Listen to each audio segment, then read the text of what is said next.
Bonjour les amis, Stories. Abonnez-vous à cette chaîne pour découvrir des histoires incroyables. N'oubliez pas d'aimer et de laisser un commentaire. Entrons dans le vif du sujet. Le manoir Okoro était baigné de lumière dorée alors que des personnalités influentes venues de tout Lagos se rassemblaient pour le 60e anniversaire du chef Fubina Okoro. Nathan Okoro, le fils aîné de la famille, se tenait près du grand escalier de marbre, l'esprit en ébullition. Pendant des années, Nathan avait vu son père traiter sa famille comme des pions dans sa quête incessante de pouvoir et d'influence. Ce soir-là, son père avait une fois de plus exigé sa complaisance, cette fois en arrangeant un mariage avec la fille d'un riche magnate du pétrole. Debout devant les invités, le chef Fubina appela Nathan au centre de la pièce, espérant qu'il acquiescerait publiquement. Au lieu de cela, Nathan fit l'impensable, il refusa. « Je ne me marierai jamais pour servir tes intérêts, déclara-t-il avec audace. Des exclamations de surprise emplirent la salle, mais Nathan ne broncha pas. « En fait, je ne me marierai jamais. » Le silence qui suivit son annonce fut assourdissant. Le visage du chef Fubina se crispa de rage, mais Nathan tint bon. Ce n'était pas seulement un refus, c'était un acte de rébellion. Aux yeux de son père, le mariage n'était qu'un moyen de consolider des alliances, et non une union d'amour. Nathan, cependant, avait juré de rompre avec ce cycle. Il avait grandi en voyant sa mère, Amara, souffrir en silence dans son mariage avec Obena, une union dénuée d'affection et empreinte de contrôle. Amara était décédée d'une maladie cardiaque quand Nathan avait 14 ans, et pour lui, sa mort était la conséquence directe de la froideur de son père. Dès lors, Nathan décida qu'il ne se laisserait plus jamais manipuler comme sa mère l'avait été. Refuser de se marier était son acte de défi ultime. Alors que Nathan quittait la pièce, des murmures le suivirent. Son jeune frère le regarda, stupéfait, et les associés de son père murmurèrent sur les conséquences de cette humiliation publique pour la réputation de la famille. Nathan s'en fichait. Il avait de l'argent, son indépendance et sa propre division de l'Empire Okoro à gérer. Ce qu'il n'avait pas, ou ne voulait pas, c'était l'approbation de son père. Cette nuit-là, alors qu'il quittait le manoir et le poids des attentes de son père, Nathan se sentit à la fois libéré et accablé. Il avait pris position, mais il savait que le chef Obena ne laisserait pas cette rébellion sans réponse. La résistance de Nathan provoqua une onde de choc dans la famille Okoro. Le lendemain matin, son père le convoqua dans son bureau, une grande pièce remplie de livres reliés de cuir et de trophées encadrés qui reflétaient le pouvoir et le contrôle. Le chef Obena était assis derrière un immense bureau en acajou, son expression maquillée d'une colère glaciale. « Tu as jeté la honte sur cette famille », commença-t-il d'une voix calme, mais menaçante. Nathan soutint le regard de son père sans broncher. « Je ne suis pas un pion dans ton jeu, père. Je vivrai ma vie comme je l'entends. » La tension monta dans la pièce tandis qu'Obena se penchait en avant, sa voix se réduisant à un murmure. « Tout y croit libre, tout ce que tu as vient de moi. Si tu refuses de suivre mon chemin, tu perdras tout. » Nathan haussa les épaules. « Alors prends-le. Je trouverai mon chemin tout seul. » La rébellion de Nathan était plus qu'un simple rejet de l'emprise de son père. C'était aussi un rejet de l'héritage familial. L'Empire Okoro s'était bâti sur des décennies d'accords commerciaux astucieux, souvent à la limite de l'impitoyable. Nathan avait grandi dans le luxe, mais il avait aussi vu le prix de l'ambition de son père. Les employés étaient traités comme des êtres remplaçables, les rivaux écrasés sans pitié, et même ses propres frères et sœurs manipulés pour servir les intérêts d'Obena. Le frère cadet de Nathan, Shijiok, avait été envoyé à l'étranger à 18 ans pour épouser la fille d'un banquier britannique, tandis que leur sœur, Nkem, avait été contrainte de gérer l'une des plus petites entreprises familiales, malgré son rêve de devenir artiste. Nathan savait que son père le considérait comme le joyau de la famille, celui qui porterait le nom Okoro vers de nouveaux sommets. Mais Nathan n'en voulait pas. En sortant du bureau de son père, il ressentit un mélange de colère et de liberté. Il savait que le chemin qui l'attendait ne serait pas facile. Obena n'était pas homme à pardonner ou à oublier. Mais Nathan était déterminé à se construire une vie, loin de l'ombre de son père. Il décida de se concentrer sur sa branche de l'entreprise familiale, spécialisée dans l'immobilier au cœur de Lagos. Bien que toujours sous la coupe de son père, Nathan y vit l'occasion de prouver qu'il pouvait réussir seul. Il était loin de se douter que sa décision le mènerait à une rencontre fortuite qui allait tout changer. C'était un lundi matin ordinaire lorsque Nathan arriva au siège d'Okoro Holdings. Vêtu d'un costume gris sur mesure, il traversa le hall étincelant, saluant d'un signe de tête les agents de sécurité et les réceptionnistes qui l'accueillaient avec un respect nerveux. Nathan avait assumé davantage de responsabilités au bureau depuis sa dispute avec son père, déterminé à laisser sa marque.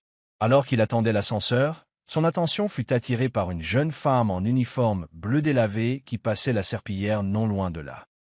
Elle se déplaçait rapidement, les mains fermes malgré le lourd seau qu'elle traînait. Son badge indiquait Adana Shakir. Nathan la remarqua à peine au début, l'esprit préoccupé par les réunions de la journée. Mais alors que les portes de l'ascenseur s'ouvraient, il entendit une voix aiguë derrière lui. « Vite, ma fille, on n'a pas toute la journée. » Un superviseur aboya sur Adana, qui hocha simplement la tête et continua son travail. Son calme surprit Nathan. La plupart des gens lui auraient rétorqué, mais Adana se concentra sur sa tâche, l'air serein et résolu. L'espace d'un instant, Nathan ressentit un pincement de culpabilité. Il avait passé sa vie entouré de privilèges, prêtant rarement attention à ceux qui assuraient le bon fonctionnement de son monde. Quelque chose dans la force tranquille d'Adana l'intriguait. Alors que Nathan prenait l'ascenseur pour rejoindre son bureau, l'image de la jeune femme de ménage lui revenait en tête. Il se disait que ce n'était rien, juste un bref instant de curiosité. Mais au fond de lui, il ressentait une étrange admiration. Voilà quelqu'un qui traversait sans doute des épreuves qu'il n'aurait pu imaginer, et pourtant elle se comportait avec dignité. Nathan chassa cette pensée, se concentrant plutôt sur la pile de rapports qui attendait sur son bureau. Cependant, à mesure que la journée avançait, il se surprit à s'interroger sur la femme de ménage. Qui était-elle? Quel genre de vie menait-elle? C'était une curiosité passagère, du moins c'est ce qu'il pensait. La journée d'Adana Shakir commençait avant le lever du soleil. Vivant dans un petit studio à la périphérie de Lagos, elle se levait chaque matin à 4 heures pour se préparer pour le travail. Sa mère, alitée par une maladie chronique, était allongée sur un matelas fin dans un coin de la pièce. « Adana, n'oublie pas de prendre quelque chose pour toi. » dit-elle faiblement tandis qu'Adana nouait son écharpe. Adana solit, dissimulante, son oppuissement. « Je le ferai, maman. Ne t'inquiète pas. » Après s'être assuré que ses jeunes frères et sœurs étaient prêts pour l'école, Adana a entamé son trajet de 2 heures vers le centre-ville, se faufilant dans des bus bondés et esquivant la circulation interminable. Son travail de femme de ménage chez Okoro Holdings était loin d'être prestigieux, mais c'était un travail stable. Adana avait toujours été fière de pouvoir subvenir aux besoins de sa famille, même si cela impliquait de longues heures de travail et les humiliations occasionnelles de ses supérieurs. Malgré les difficultés, Adana refusait de se laisser abattre par la vie. Elle rêvait d'un avenir meilleur pour ses frères et sœurs, espérant envoyer son cadet à l'université. Ses propres rêves avaient été mis en suspens depuis longtemps. L'éducation avait été sa passion, mais à la mort de son père, Adana avait été contrainte d'abandonner ses études secondaires pour subvenir aux besoins de sa famille. Ce jour-là, au travail, Adana était trop occupée à frotter le sol en marbre pour remarquer l'observation de Nathan Okoro. Habituée à être invisible, se fondant dans le décor tandis que l'élite circulait dans leur bureau rutilant, elle ne pouvait pourtant ignorer les propos acerbes de son supérieur, qui semblait se délecter à lui relever la moindre de ses erreurs.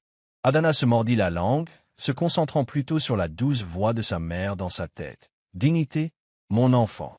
Sois toujours digne. » Tout en travaillant, Adana priait silencieusement pour trouver la force, inconsciente que quelqu'un commençait à remarquer la force qu'elle portait si discrètement. 2 jours après avoir remarqué Adana, Nathan s'attarda de nouveau dans le hall, l'observant passer la serpillière avec une précision méthodique. Cette fois, il s'approcha d'elle. « Excusez-moi, » dit-il d'une voix polie. Adana leva les yeux, surprise. Ce n'était pas tous les jours qu'on lui adressait la parole en costume, et encore moins quelqu'un qui ressemblait à Nathan Okoro. « Oui, monsieur » répondit-elle en se redressant. Nathan hésita, soudain incertain de ce qu'il devait dire. « Je voulais juste te remercier de garder cet endroit si propre. Tu fais un excellent travail. » Adana cligna des yeux, prise au dépourvu. « Merci, monsieur, » dit-elle prudemment.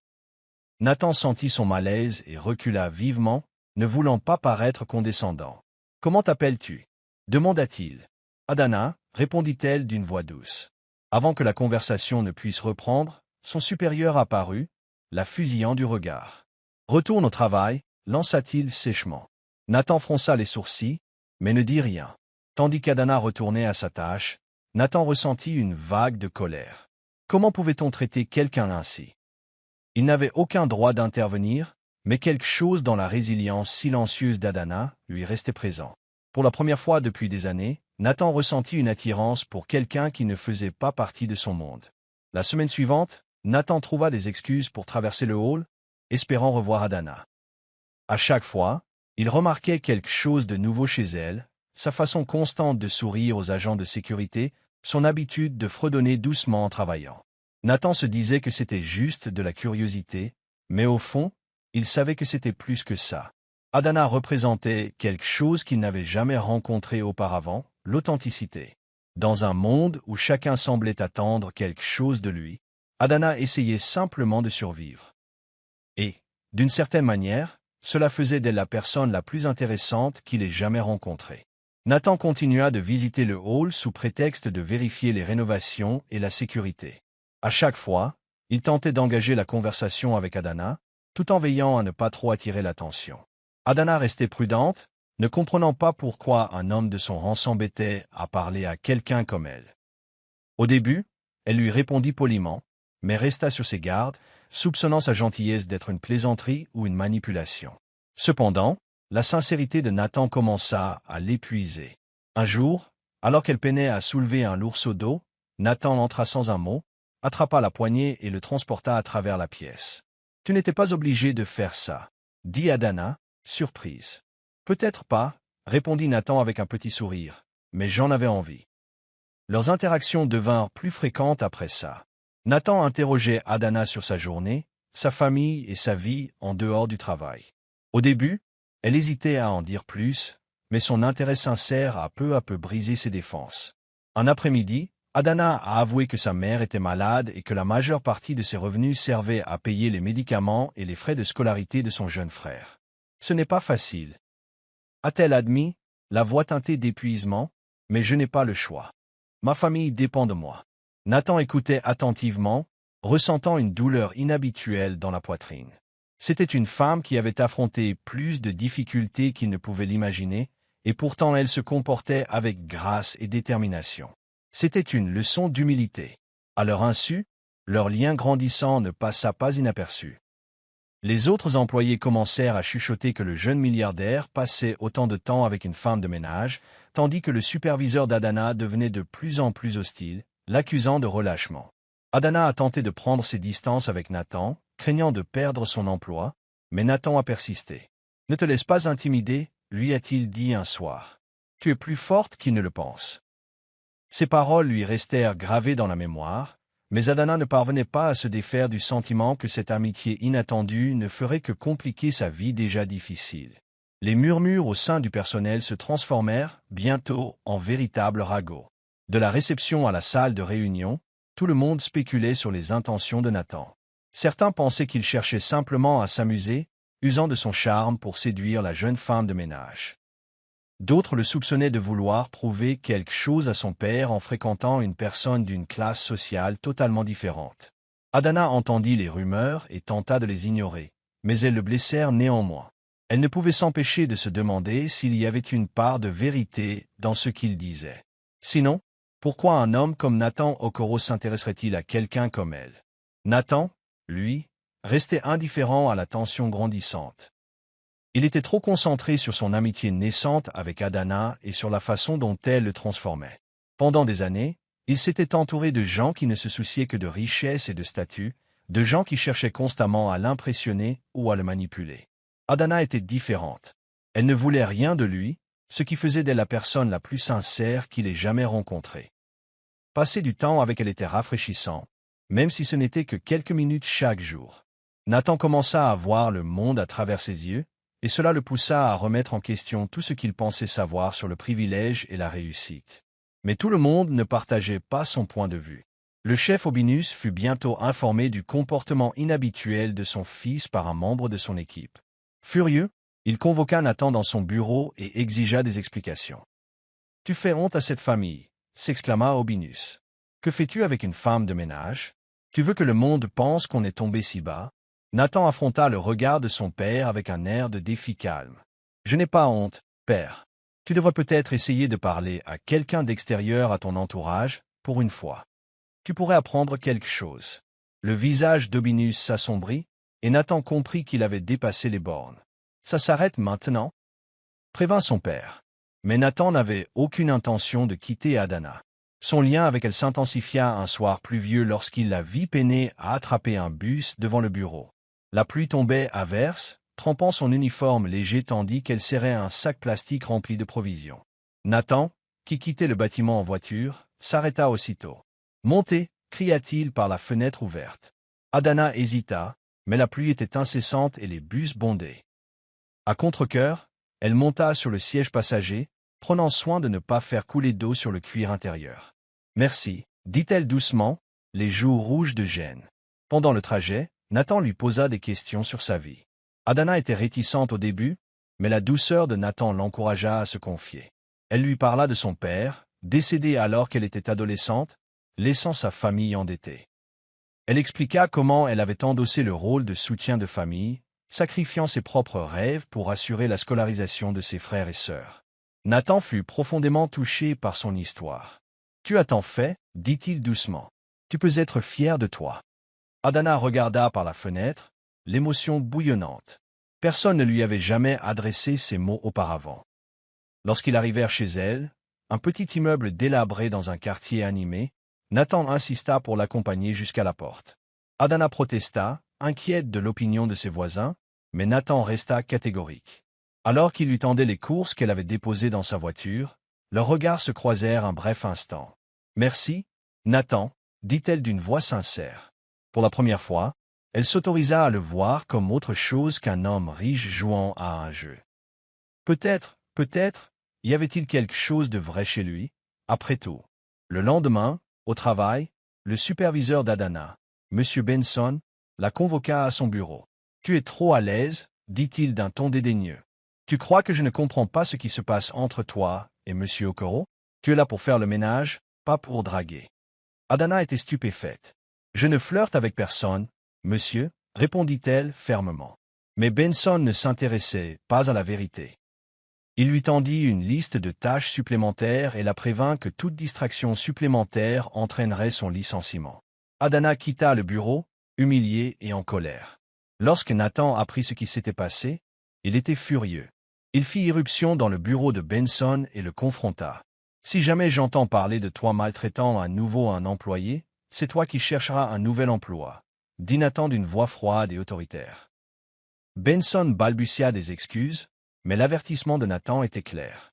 Adana, cependant, ne fut pas ravie d'apprendre l'intervention de Nathan. « Tu ne peux pas me défendre ?» lui dit-elle plus tard dans la journée. « J'apprécie ton aide, mais je dois gérer ça toute seule. » Nathan respectait son indépendance, mais il ne supportait pas l'idée qu'elle soit maltraitée.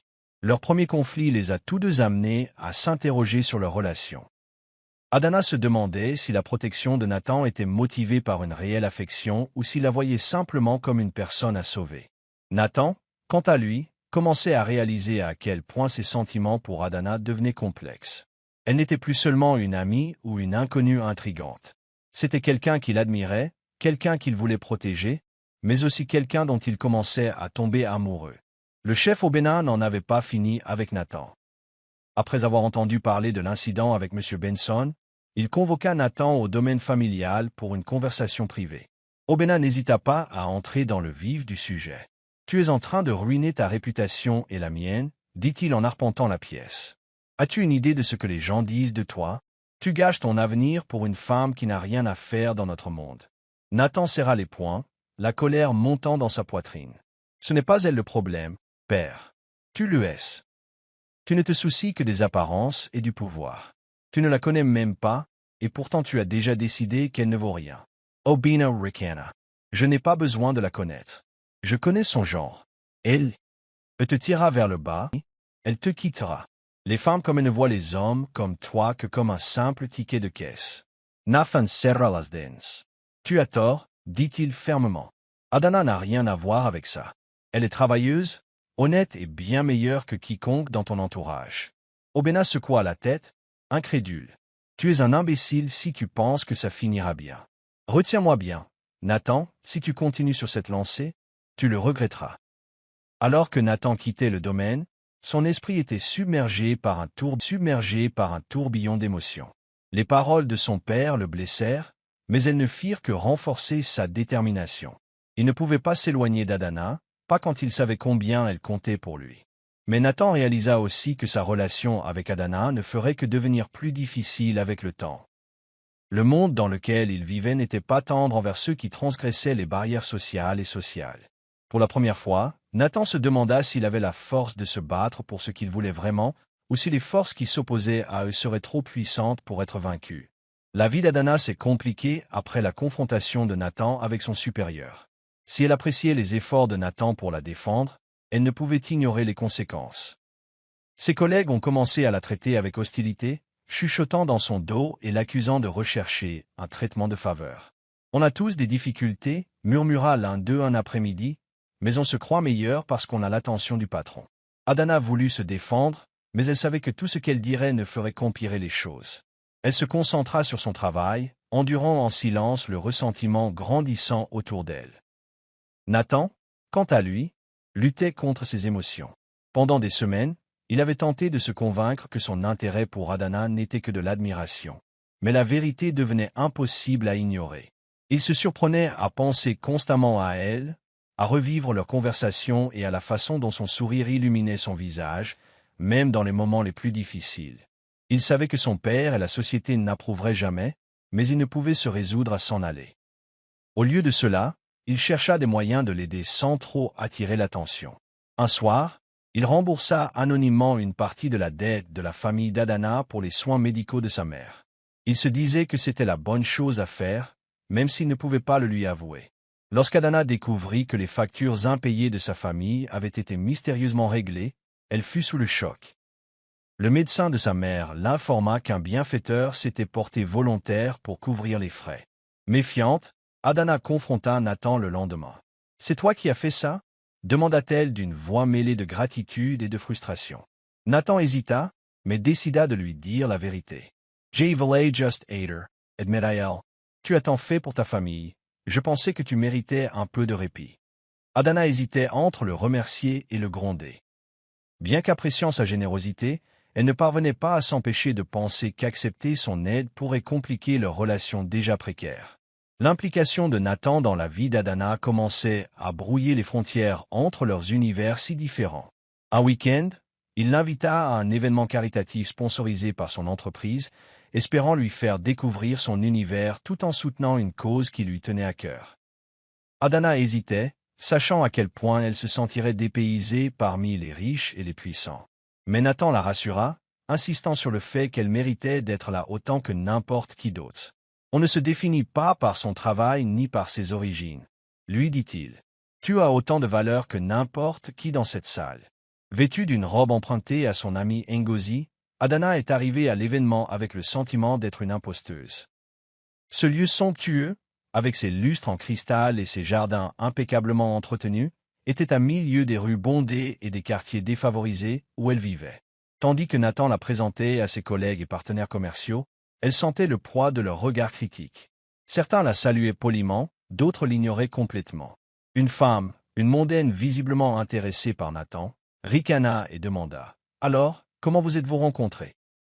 Le visage d'Adana brûlait de gêne, mais Nathan n'hésita pas à répondre. « Adana est l'une des personnes les plus travailleuses et inspirantes que j'ai jamais rencontrées, » dit-il fermement, mettant fin à toute autre question.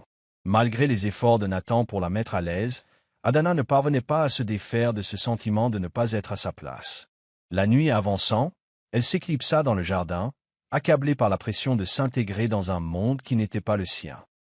Nathan la trouva assise sur un banc, à contempler les étoiles. « Je ne devrais pas être ici, » dit-elle doucement. « Ce n'est pas mon monde. » Nathan s'assit à côté d'elle, l'air sérieux. « Je me fiche du monde d'où nous venons, » dit-il. « Je me soucie de toi. Et je ferai tout ce qu'il faudra pour te prouver que tu appartiens au mien. » Le cœur d'Adana se serra à ces mots, mais elle ne put s'empêcher de se demander si l'amour suffirait à combler le fossé qui les séparait. La proximité croissante entre Nathan et Adana ne passa pas inaperçue auprès de Ngozi, la meilleure amie d'Adana. Ngozi avait toujours été protectrice envers Adana et doutait profondément des intentions de Nathan. Les hommes comme lui ne tombent pas amoureux de femmes comme nous, l'avertit Ngozi un après-midi, alors qu'il partageait une assiette de riz jollof dans la petite cuisine d'Adana. Et s'il jouait avec tes émotions, ou si sa famille s'en prenait à toi? Adana tenta de défendre Nathan, insistant sur le fait qu'il n'était pas comme les autres hommes riches. Mais au fond, elle ne pouvait nier ses propres craintes. Les paroles de Ngozi ont semé le doute. Nathan a également dû faire face à la résistance, non seulement de son père, mais aussi de son entourage. Ses amis et partenaires commerciaux ont remis en question son jugement, l'avertissant qu'une association avec Adana pourrait nuire à sa réputation. Emika, une de ses amies les plus proches, le prit à part lors d'une réunion. « Écoute, je comprends que tu essaies de prouver quelque chose à ton père, » dit Emika. « Mais cette histoire avec la femme de ménage, c'est une mauvaise idée. Les gens parlent, et pas dans le bon sens. » Nathan s'irrita à ce commentaire, mais les mots d'Emika le touchèrent. Il ne pouvait ignorer que sa relation avec Adana serait toujours sous surveillance. Malgré la pression croissante de leur entourage, Nathan et Adana trouvaient du réconfort dans leur compagnie. Ils ont commencé à se retrouver dans des endroits plus calmes, loin des regards indiscrets et des jugements. Un soir, ils se sont assis au bord de l'eau, regardant le soleil se coucher sur la ville animée. « On dirait que le monde est contre nous », a dit Adana, sa voix à peine audible par-dessus les vagues. Nathan lui prit la main. « Laisse-les parler, » dit-il. « Je sais ce que je ressens pour toi, et c'est tout ce qui compte. » Adana voulait le croire, mais elle ne pouvait ignorer la tempête qui grondait autour d'eux. La patience du chef Obina finit par s'épuiser. Furieux du refus de Nathan de mettre fin à sa relation avec Adana, il convoqua une réunion de famille d'urgence. En présence des frères et sœurs de Nathan et de plusieurs membres influents de sa famille, Obina lança un ultimatum. « Tu fais honte à cette famille, » dit-il froidement. « Soit tu mets fin à ces bêtises avec cette fille, soit tu es viré. Pas d'argent, pas de soutien, pas d'héritage. » Le silence se fit dans la salle tandis que chacun attendait la réponse de Nathan. Shizuka et Kim, les cadets de Nathan, échangèrent des regards nerveux, visiblement partagés entre la loyauté envers leur frère et la peur de leur père. Nathan resta ferme, la voix ferme mais provocante. « Si rester dans cette famille signifie renoncer à mon intégrité, alors je n'en veux pas, » dit-il. « Tu peux tout prendre, mais tu ne peux pas contrôler ma vie. » Le visage d'Obina s'assombrit de fureur. « Alors, considère-toi comme déshérité, » cracha-t-il. Le poids des paroles de son père frappa Nathan comme un coup de poing dans le ventre, mais il refusa de montrer la moindre faiblesse. Il sortit de la pièce, le cœur lourd, mais sa détermination inébranlable. Pour la première fois, il se sentait véritablement libre, même si cela avait un prix énorme. Lorsque Nathan raconta à Adana ce qui s'était passé, elle fut dévastée. « Tout est de ma faute, » dit-elle, les larmes aux yeux. « Tu as tout perdu à cause de moi. » Nathan essuya doucement ses larmes. « Je n'ai rien perdu, » dit-il. « Je t'ai choisi et je ne le regrette pas. » Mais Adana ne parvenait pas à se défaire de la culpabilité. Elle savait combien Nathan avait sacrifié, et elle craignait que le poids de sa décision ne finisse par les écraser tous les deux. Déshérité et privé de la fortune familiale, Nathan entreprit de se construire une nouvelle vie. Il vendit sa voiture de luxe et emménagea dans un appartement modeste, utilisant ses économies pour financer une start-up spécialisée dans le logement social dans les quartiers pauvres de Lagos. C'était bien loin de la vie qu'il avait connue, mais Nathan sentit une raison d'être renouvelé. Il se consacra à fond à son travail, déterminé à prouver qu'il pouvait réussir sans l'influence de son père. Adana le soutint à chaque étape, même si elle assumait ses propres responsabilités à la maison. Leur relation s'est renforcée à mesure qu'ils affrontaient ensemble les difficultés, mais le chemin était loin d'être facile.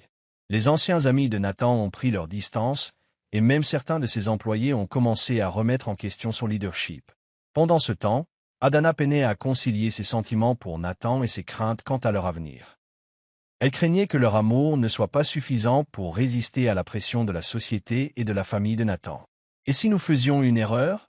demanda-t-elle un soir, alors qu'ils étaient assis sur le toit de l'appartement de Nathan. « Et si nous courions après quelque chose qui ne durerait pas ?» Nathan lui prit la main et la regarda dans les yeux. « La seule erreur serait de renoncer l'un à l'autre, » dit-il. Malgré leurs doutes, Nathan et Adana continuaient de se battre pour leur relation. Ils trouvaient de la joie dans les petites choses, les repas partagés, les conversations nocturnes et les moments de rire volés. Leur amour était devenu une source de force, un rappel que même face à l'adversité, ils pouvaient trouver le bonheur. Mais en regardant vers l'avenir, ils savaient que les défis étaient loin d'être terminés. Le monde n'était pas prêt à les accueillir, et ils allaient devoir rassembler tout leur courage et leur résilience pour prouver que l'amour pouvait surmonter les divisions les plus profondes. À mesure que la relation de Nathan et Adana s'approfondissait, elle s'attira non seulement la désapprobation de la société, mais aussi l'envie de milieux inattendus. L'un des critiques les plus virulents était Deli, un ami d'enfance d'Adana qui avait toujours nourri des sentiments secrets pour elle. Deli avait soutenu Adana dans les moments les plus difficiles, et dans sa famille dès qu'il le pouvait, et maintenant il se sentait dépossédé par la présence soudaine de Nathan dans sa vie. « Je ne lui fais pas confiance », dit Deli un soir en visite chez Adana. Les hommes comme Nathan ne comprennent pas ce que signifie lutter. Ils jouent avec la vie des autres parce qu'ils le peuvent. Adana tenta de rassurer Deli, mais sa jalousie ne cessait de grandir. Un jour, il a confronté Nathan juste devant l'appartement d'Adana. « Tu crois pouvoir débarquer et prendre le contrôle de sa vie ?» a accusé Deli. Nathan, pris de court par la confrontation, a essayé de garder son calme. « Je n'essaie pas de prendre le contrôle de quoi que ce soit, » répondit-il. « Je tiens à elle et je suis là pour la soutenir. » Mais Deli n'était pas satisfaite. « Tu n'as rien à faire ici, » dit-il amèrement. « Tu ne comprendras jamais son monde, et quand les choses deviendront difficiles, tu partiras. Les hommes comme toi le font toujours. » La tension entre Nathan et Deli mettait Adana dans une situation délicate. Elle appréciait l'amitié de Deli, mais ses critiques constantes envers Nathan commençaient à l'épuiser. Un soir, après une nouvelle dispute avec Deli, elle lui dit fermement « Tu dois arrêter. Nathan n'est pas parfait, mais il essaie. Si tu ne peux pas l'accepter, alors peut-être avons-nous besoin d'un peu d'espace. » Deli partit, le cœur lourd de déception. Adana se sentait déchirée entre sa loyauté envers un vieil ami et l'amour qu'elle tissait pour Nathan, incertaine de la possibilité de leur relation. Le chef Obéna, refusant de laisser Nathan s'exprimer sa défiance, lança une campagne pour le discréditer. Utilisant ses relations dans le monde des affaires, Obéna répandit des rumeurs sur l'incompétence et l'irresponsabilité de Nathan, l'isolant ainsi des investisseurs potentiels. Le projet de logement de Nathan, déjà confronté à des difficultés de financement, a subi encore plus de revers. « Il essaie de me détruire », a dit Nathan à Adana un soir, sa frustration étant évidente. Je savais qu'il riposterait, mais je ne pensais pas qu'il irait aussi loin. La tension causée par ces attaques a commencé à affecter la relation de Nathan et Adana. Nathan s'est de plus en plus replié sur lui-même, passant de longues heures à tenter de sauver son entreprise. Adana, quant à elle, se débattait avec ses propres difficultés, au travail comme à la maison. Ses collègues continuaient de l'ostraciser, et la santé de sa mère se détériorait. Le poids de leurs difficultés individuelles les laissait sans énergie l'une pour l'autre. « Nous nous éloignons l'un de l'autre, » dit Adana un soir, assis en silence. Nathan leva les yeux, la culpabilité luisant dans les yeux. « Je suis désolé, » dit-il. « J'ai l'impression de tout perdre. » Pour renouer, Nathan et Adana décidèrent de prendre une journée de congé et de la passer ensemble, loin du chaos de leur vie. Ils se rendirent sur une plage tranquille en dehors de la ville, se promenant le long du rivage, bercés par le clapotis des vagues. Pendant quelques heures, ils purent oublier leurs soucis et se concentrer l'un sur l'autre. « Quoi qu'il arrive, on s'en sortira, » dit Nathan en lui prenant la main. Adana sourit, mais au fond d'elle, elle ne pouvait ignorer la peur grandissante que leur amour ne soit pas suffisant pour surmonter les épreuves.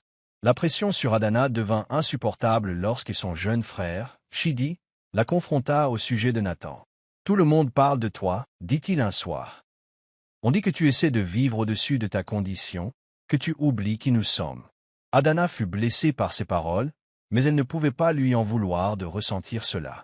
Elle avait tant sacrifié pour sa famille, et maintenant, sa relation avec Nathan semblait les mettre dans une situation encore plus difficile. « Je n'ai rien oublié, » dit-elle à Shidi. « J'essaie juste de construire une vie meilleure. » Les paroles de Shidi restèrent gravées dans l'esprit d'Adana, qui commença à s'interroger sur sa relation avec Nathan. Était-elle égoïste en recherchant le bonheur alors que sa famille était encore en difficulté? Nathan était-il vraiment prêt à affronter les difficultés liées à leur amour, ou finirait-il par abandonner? Adana partagea ses doutes avec Ngozi, qui l'écouta patiemment. « Tu réfléchis trop, » dit Ngozi. « Nathan n'est pas parfait, mais il a prouvé qu'il se soucie de toi. Ne laisse pas l'opinion des autres ruiner ce que tu as. Pendant ce temps, Nathan sentait la distance croissante d'Adana et tentait de la rassurer. Il l'a emmenée sur le chantier de son projet de logement, lui montrant les progrès accomplis malgré les difficultés. « Il ne s'agit pas que de moi, » a-t-il dit. « Il s'agit de construire quelque chose de significatif, à l'image de notre relation. Je sais que c'est dur, mais je crois en nous. » Adana voulait le croire, mais le poids de ses doutes l'empêchait d'accepter pleinement ses paroles. Elle décida de se donner le temps de réfléchir, incertaine de ce que l'avenir lui réservait. Au milieu du chaos, Nathan reçut un appel inattendu de sa jeune sœur, Nkem. « J'ai appris ce que papa t'a fait, » dit-elle. « Ce n'est pas juste, et je veux t'aider. » Nkem avait toujours été la plus réservée de la famille, préférant éviter les conflits plutôt que de défier l'autorité de son père. Mais voir Nathan tenir tête à Obena l'avait incité à prendre position. « J'ai des contacts qui pourraient être intéressés par votre projet immobilier, » dit-elle. Ils ne font pas partie du cercle de leur père, ils ne seront donc pas influencés par lui. Nathan hésita d'abord à accepter l'aide de Nkem, conscient des risques que cela représentait pour elle. Mais elle insista, déterminée à soutenir son frère de toutes les manières possibles. Ensemble, ils commencèrent à contacter des investisseurs potentiels, s'appuyant sur les relations de Nkem pour contourner les obstacles créés par Obena. Lentement mais sûrement, le projet reprit de l'ampleur. Pour la première fois depuis des semaines, Nathan sentit une lueur d'espoir. « Merci, » dit-il à Nkem un soir. « Tu ne peux pas savoir à quel point cela compte pour moi. » Nkem sourit. « Tu m'as montré qu'il était normal de se battre pour ses convictions. Maintenant, c'est mon tour. » Adana aussi a été encouragée par le soutien de Nkem. Constater les divisions internes de la famille Okoro lui rappela que même les riches avaient leurs difficultés. Elle commença à voir Nathan non pas comme un sauveur ou un symbole de ses rêves, mais comme un homme menant ses propres combats. Cette prise de conscience les rapprocha, ravivant la confiance érodée par le doute et la peur. Pour la première fois depuis longtemps, Adana sentait qu'ils avaient une chance.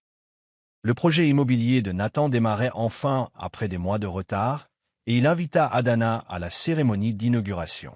L'événement, modeste mais significatif, réunissait quelques investisseurs, dirigeants locaux et journalistes. Nathan est monté sur scène pour prononcer un discours, s'exprimant avec passion sur l'importance de fournir des logements abordables aux communautés défavorisées. Son discours a capté l'attention d'Adana dans la foule, puisant sa force dans sa présence.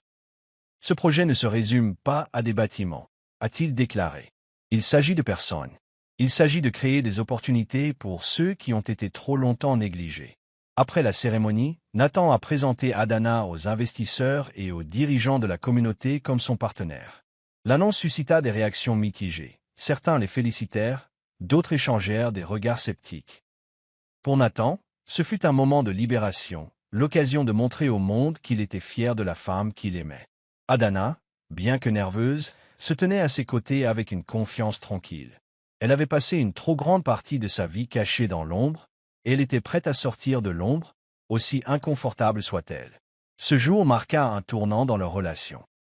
En déclarant publiquement son amour pour Adana, Nathan avait clairement montré qu'il était totalement dévoué à elle, quoi qu'en pensent les autres. Adana, à son tour, ressentit un regain de force et de détermination. Ensemble, ils décidèrent d'affronter les sachant que leur amour valait la peine d'être défendu. Mais, tout en célébrant leur petite victoire, ils ne parvenaient pas à se défaire du sentiment que les plus grandes batailles étaient encore à venir. La déclaration publique de Nathan sur sa relation avec Adana a provoqué une onde de choc dans les cercles de l'élite de Lagos. Les réseaux sociaux se sont enflammés de rumeurs et de critiques, beaucoup se demandant pourquoi quelqu'un comme Nathan Okoro choisirait une simple femme de ménage plutôt que les filles de familles influentes. Les tabloïds ont publié des articles spéculant sur les motivations d'Adana, la traitant de croqueuse de diamants et l'accusant de manipuler Nathan. La famille d'Adana a également ressenti le poids de la tension. Les voisins ont commencé à chuchoter à leur sujet, et son jeune frère, Chiti, a été victime de moqueries à l'école. Adana s'est retrouvée au cœur d'une tempête qu'elle n'avait jamais imaginée. Au travail, la tension était devenue insupportable.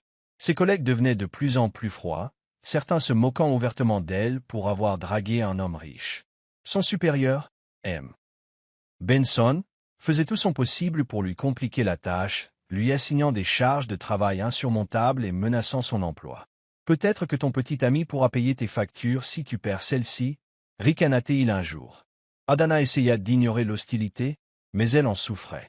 Elle ne voulait pas que Nathan intervienne à nouveau, sachant que cela ne ferait qu'empirer la situation. Alors elle supporta les mauvais traitements en silence. Nathan, cependant, n'ignorait pas ses difficultés. Il remarqua son épuisement, sa façon d'éviter de parler de travail et la tristesse dans son regard. Un soir, alors qu'il partageait un dîner tranquille, il lui demanda « Tout va bien au travail ?» Adana hésita avant de finalement lui parler du harcèlement dont elle était victime. Nathan écoutait attentivement, la colère bouillonnant sous la surface. « Tu n'as pas à traverser ça seul, dit-il. Je te soutiendrai autant que tu en auras besoin. » Adana appréciait son inquiétude, mais elle savait que se débrouiller seule était crucial pour sa dignité et son estime de soi. Déterminée à prendre la situation en main, Adana a décidé d'affronter directement son supérieur. Un matin, après que M. Benson l'ait humilié publiquement devant le personnel, elle a demandé à lui parler en privé. « Je sais que tu ne m'aimes pas, » dit-elle calmement, « mais je viens ici tous les jours pour faire mon travail, comme tout le monde. Je mérite le respect, et je ne tolérerai plus ce traitement. » M. Benson se moqua de son audace, mais Adana tint bon. « Si ça continue, je vous dénoncerai au RH, » ajouta-t-elle. Même si sa voix tremblait légèrement, sa détermination était claire. Sa confrontation lui valut l'admiration silencieuse de certains collègues, tandis que d'autres continuaient de la traiter avec dédain. L'affirmation de soi retrouvée d'Adana l'a également incité à changer d'autres aspects de sa vie. Elle a commencé à chercher des moyens d'améliorer la situation de sa famille, utilisant son temps libre limité pour explorer de nouvelles opportunités professionnelles et participer à des ateliers de formation gratuits. Lentement mais sûrement, elle a commencé à ressentir un sentiment d'autonomie qu'elle n'avait pas ressenti depuis des années. Pour la première fois, elle commençait à se considérer comme plus qu'une simple victime de sa situation. Nathan, quant à lui, continuait de faire face aux difficultés liées à son projet immobilier. L'influence de son père l'avait privé de nombreuses ressources essentielles, le forçant à dépendre de petits investisseurs et de fournisseurs locaux. Malgré les revers, Nathan refusa d'abandonner. La résilience d'Adana devint pour lui une source d'inspiration, lui rappelant que le succès n'était pas toujours une question de pouvoir et de richesse, mais de persévérance et d'intégrité. Ensemble, ils puisèrent leurs forces l'un dans l'autre, même si le monde qui les entourait semblait déterminé à les détruire. La sœur de Nathan, Nkem, continuait de les soutenir discrètement, lui et Adana, malgré les critiques de leur père. Un après-midi, elle passa dans le modeste bureau de Nathan pour prendre de ses nouvelles. « Papa n'arrête pas de parler de toi, » dit-elle avec un sourire ironique. « Il est furieux, mais je crois qu'au fond, il sait qu'il ne peut plus te contrôler. » Nathan Rittermeermet. « C'est sans doute pour ça qu'il est si en colère, » répondit-il. Nkem devint sérieux. « Je veux que tu saches que tout le monde dans cette famille n'est pas d'accord avec lui. Je trouve que ce que tu fais est courageux, et je suis fier de toi. » Les paroles de Nkem ont redonné à Nathan un sens à sa vie. Grâce à son aide, il a réussi à obtenir un rendez-vous avec une organisation philanthropique intéressée par le financement de son projet de logement. La rencontre a été un succès, et l'organisation a accepté de lui accorder une subvention importante pour couvrir les coûts de construction. Ce fut une grande victoire pour Nathan, prouvant que ses efforts commençaient à porter leurs fruits. Lorsqu'il annonça la nouvelle à Adana, elle le serra fort dans ses bras, les yeux remplis de fierté. « Je savais que tu pouvais y arriver, » dit-elle doucement. Cependant, leur joie fut de courte durée. Apprenant le succès de Nathan, le chef Fobna décida d'intensifier ses efforts pour le saboter. Utilisant ses relations politiques, il répandit de fausses allégations sur le projet de Nathan, le qualifiant de mal géré et dangereux. La mauvaise publicité menaçait de faire dérailler tout ce pour quoi Nathan avait travaillé. Adana l'exhorta à ne pas abandonner. « Tu es arrivé jusqu'ici, » dit-elle. « Ne le laissez pas gagner. » Nathan acquiesça, déterminé à riposter. Ensemble, ils commencèrent à élaborer une stratégie pour laver son honneur et rétablir la confiance de ses partisans. Au milieu du chaos, la tragédie a frappé Adana lorsque sa mère est décédée après un long combat contre la maladie. Cette perte a dévasté Adana, qui avait toujours puisé sa force dans le soutien indéfectible de sa mère. Nathan était à ses côtés pendant les funérailles, lui offrant discrètement son réconfort tandis qu'elle peinait à surmonter son deuil. La cérémonie, qui s'est tenue dans le village de sa mère, a été un sombre rappel de la fragilité de la vie et des sacrifices qu'Adana avait consentis pour sa famille. Elle a tout donné pour nous, a déclaré Adana en larmes. J'aurais tellement aimé faire plus pour elle. Dans les jours qui suivirent, Adana se sentit submergée par la culpabilité et la tristesse. Elle se consacra à ses responsabilités professionnelles et familiales, essayant de se distraire de la douleur. Nathan s'inquiétait de plus en plus de son bien-être. « Tu n'as pas apporté ça seul ?»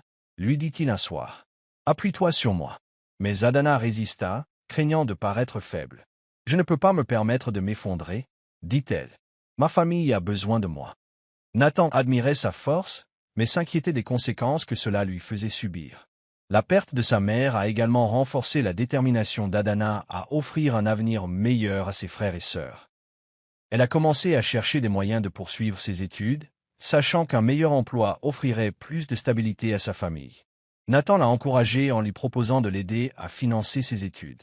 Adana hésita, partagée entre son désir d'indépendance et sa gratitude pour le soutien de Nathan. « Tu ne me dois rien, » dit-il. « Je veux juste te voir réussir. » Adana a finalement accepté, réalisant qu'accepter de l'aide ne la rendait pas faible, mais humaine.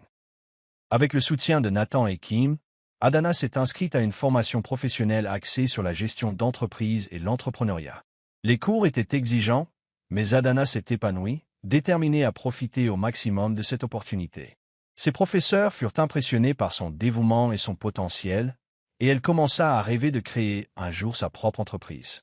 Pour la première fois depuis des années, elle ressentit un sentiment d'espoir pour l'avenir. « Je peux y arriver », dit-elle à Nosy un soir. « Je peux créer une vie où nous n'aurons plus à lutter. » Le projet de Nathan a également commencé à se remettre des difficultés causées par le sabotage de son père. Grâce à la subvention de l'organisation philanthropique et au soutien des responsables locaux, la construction a repris et les travaux ont progressé régulièrement. Nathan visitait souvent le chantier, discutant avec les ouvriers et les résidents qui allaient un jour occuper les logements achevés. « Voilà l'essentiel », a-t-il expliqué à Adana lors d'une de leurs visites. « Donner aux gens la possibilité de construire quelque chose de meilleur. » Adana sourit, ressentant un lien renouvelé avec Nathan et sa vision. Malgré leur progrès, Nathan et Adana restaient méfiants face aux défis à venir. Le chef Obina ne montrait aucun signe de relâchement, et les pressions sociales auxquelles ils étaient confrontés n'avaient pas disparu. Mais ils avaient appris à s'appuyer l'un sur l'autre, puisant leur force dans leur détermination commune à surmonter l'adversité.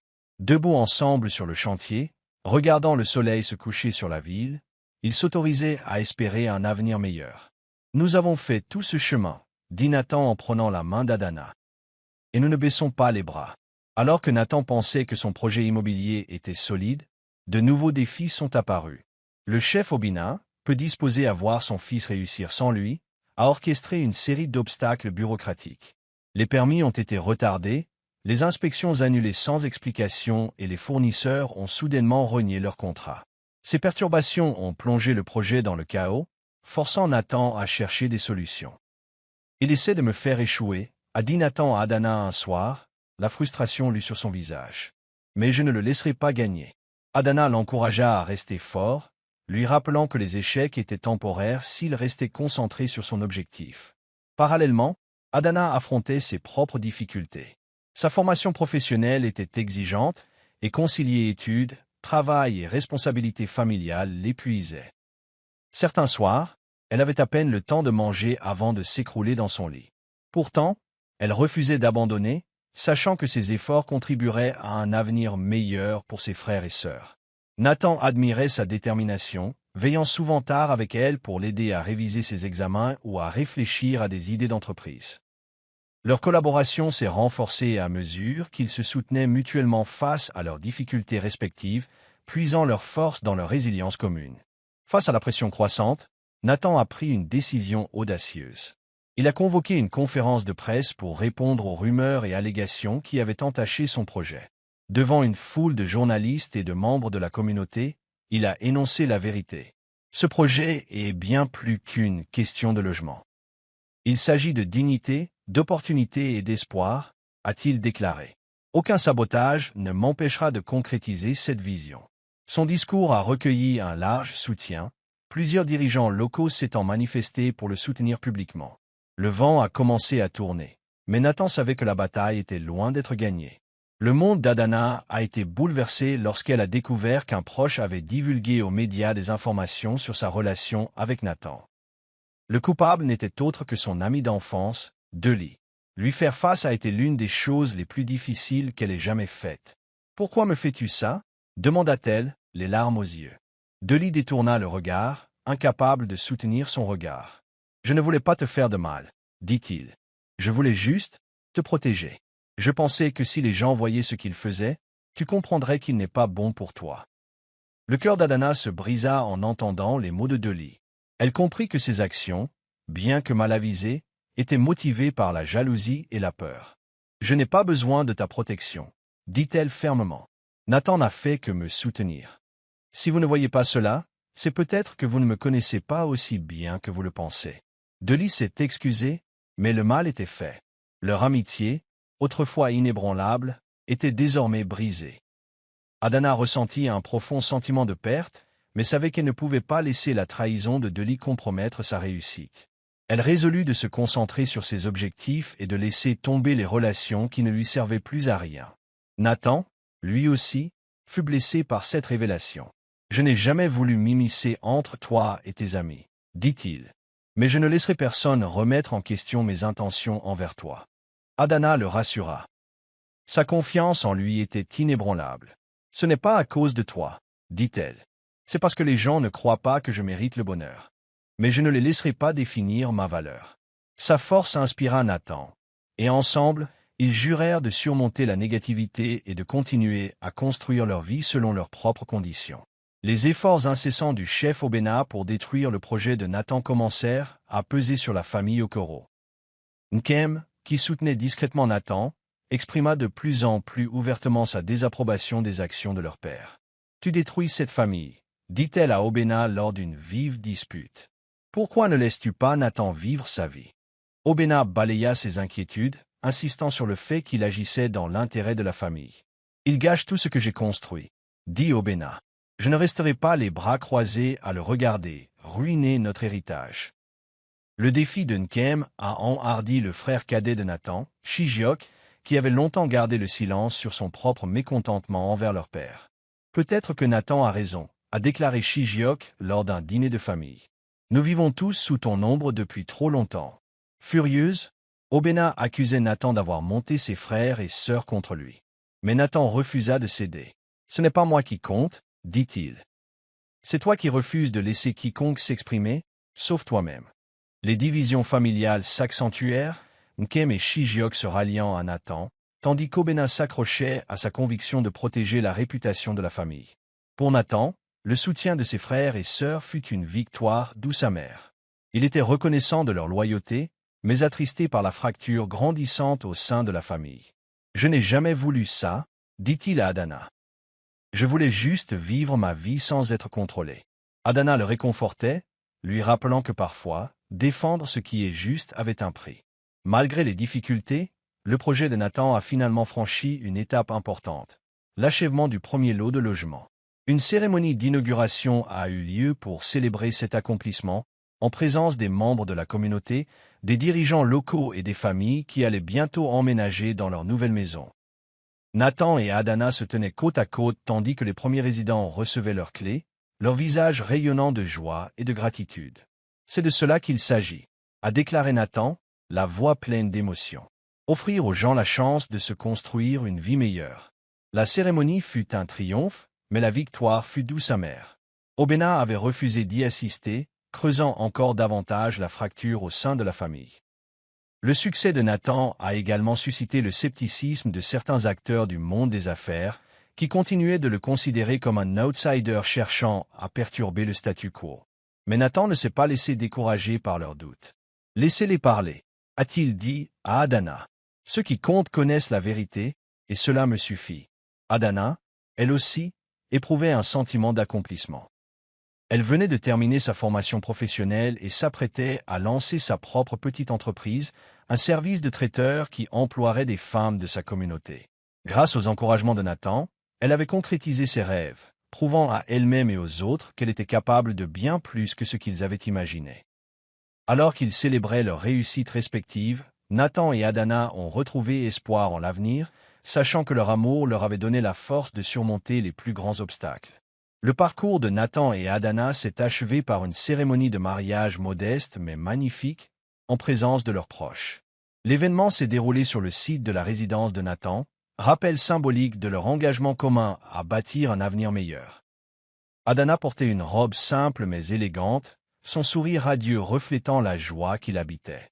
Nathan, vêtu d'un tailleur sur mesure, la regardait avec un amour et une admiration indéfectibles. « Tu as changé ma vie », a-t-il déclaré lors de ses vœux. « Tu m'as montré ce que signifie vraiment se soucier des autres, et je promets de rester à tes côtés en toutes circonstances. » La cérémonie était une célébration de l'amour, de la résilience et du triomphe sur l'adversité.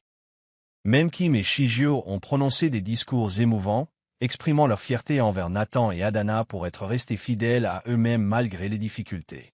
Le chef Phobna, en revanche, était remarquablement absent, incapable de mettre sa fierté de côté pour soutenir son fils. Si son absence a assombri la journée, Nathan a refusé de la laisser ternir leur joie. « Nous sommes arrivés jusqu'ici, dit-il à Adana. Nous pouvons tout gérer. » Alors qu'ils commençaient leur nouvelle vie ensemble, Nathan et Adana restèrent attachés à leur vision commune. Changer le monde.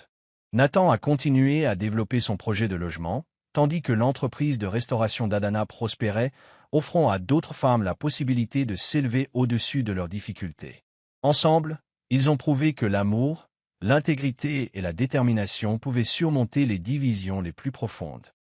Leur parcours n'a pas été sans difficulté, mais elles les ont affrontés main dans la main, sachant que leur amour était assez fort pour tout endurer. Merci d'avoir regardé. N'oubliez pas d'aimer et de vous abonner. Laissez également un commentaire et activez les notifications de publication.